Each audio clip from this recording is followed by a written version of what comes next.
A heavy downpour mixed with lightning and thunder woke me the following morning. I saw my cousin standing in front of the window looking worried. A rain like this is the worst possible thing this time of year, a few months short of harvest time. Why? You'll see. The rain came down all day, never losing its force. It was as if the sky was in a rage and wanted to punish the earth by dumping all the water it could. Finally, before darkness engulfed the village, the rain tapered off. At the first sign of clearing, we ran out the door. The village's farmland was scattered all around the terraces of the mountains, taking whatever shape the slope naturally offered. Some pieces were no bigger than my cousin's backyard. Good soil is precious here, she told me. The growing season is short and the winters long. Wheat and barley are primary staples. There are no tractors or any other kind of machinery, just old cows, plows, and the backs of the students and the local farmers themselves. Several villagers walking up the hill passed us with tears in their eyes. We picked up our speed. Halfway down to the low slope, I understood. The torrential rain had washed away a big section of the barley field. The villagers had been at nature's mercy since the beginning of time, said Lee. Each year the rain takes some land away, and sometimes their homes too. Then they move to higher ground. That explained why there were so many abandoned caves on the lower slopes, looking like ghost towns. Why don't you try to harness the water, turn it into electricity, and apply scientific agriculture to this place? I asked. You were a science star in your school. My cousin gave me a resigned smile. We all came here with those dreams. I even brought some books with me so I could study further, but pretty soon the necessity of survival takes over and the daily grind becomes routine.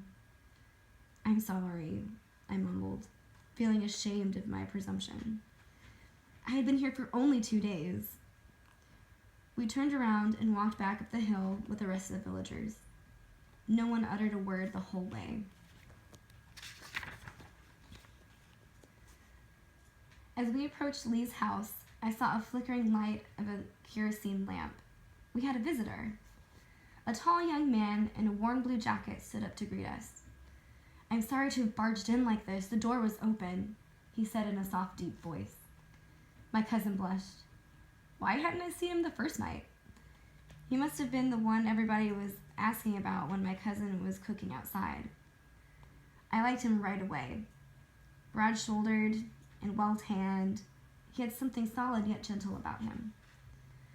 Most of the students in this village had come from Beijing as part of the very first group from the big cities. They had all been enthusiastic volunteers answering the call of Chairman Mao, humbly eager to be re-educated by the peasants. Unlike many others who followed less willingly later, this group was made up of true idealists. Li went out to cook again, as the young man Peng skillfully fanned the stove to get the flames higher. They talked in soft, low voices. From time to time, Peng would wrap his arm around Li's shoulders. During dinner, I asked Peng, "Are you going back to Beijing with Li?" A tight smile crossed his face.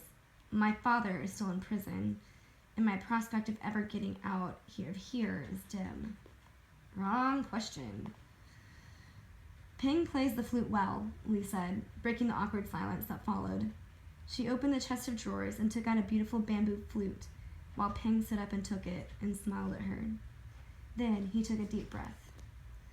From the flute came a sweet, sad melody, Liang Zhu, a popular tune of lyrics based on a story similar to Romeo and Juliet, written some 700 years before Shakespeare made his own hero and heroine timeless. Like Romeo and Juliet, Liang Xiangbo and Zhu Yingtai fell in love and vowed to marry no one else but each other.